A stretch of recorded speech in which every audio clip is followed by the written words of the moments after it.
อยู่ดีนำคำค่ะส่งมาในส่งมาอะไรอยู่ค่ะ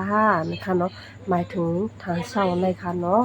อัปเดตเป็นตั้งเป็นสลึกค่ะเนาะส่งเลยค่ะออกอันนั้นเพราะว่าเฮากินบัน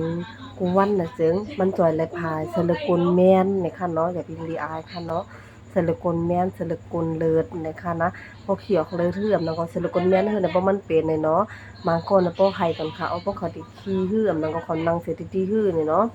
มันดีอำว่าผู้หญิงอำว่าคนใต้หมอเป็นค่ะนะคนที่บ้านเฮาก็มีค่ะนะมันเป็นเนาะเพราะว่ามันดังในเลือดที่ออกมาจำกลมันที่คันนะเจ้าก็ที่มียาวๆอัน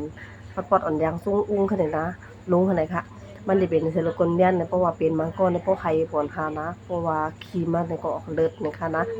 เพราะว่าคุก็คันเฮ็ดอย่าแต่บอกว่ามันจังขาวร้านลุงวันนั้นน่ะจึงเอากินทางเช้านั่นก็ก่อนแล้วค่ะนะอันนั้นมันที่หัน ไว้เลยเสือเราให้กินชายาสปาว่านั่นเนี่ยค่ะเนาะลาสิกอนเนาะอันนั้นที่หันไว้เลยเช่นนั่นเลยค่ะเพราะว่าเอานะกูก็ค่ะเพราะเป็นศิลปกรเนี่ยนะคะเอาเป็นสีอันไหนค่ะเราเป็นจุ่มอันไหนค่ะเนาะ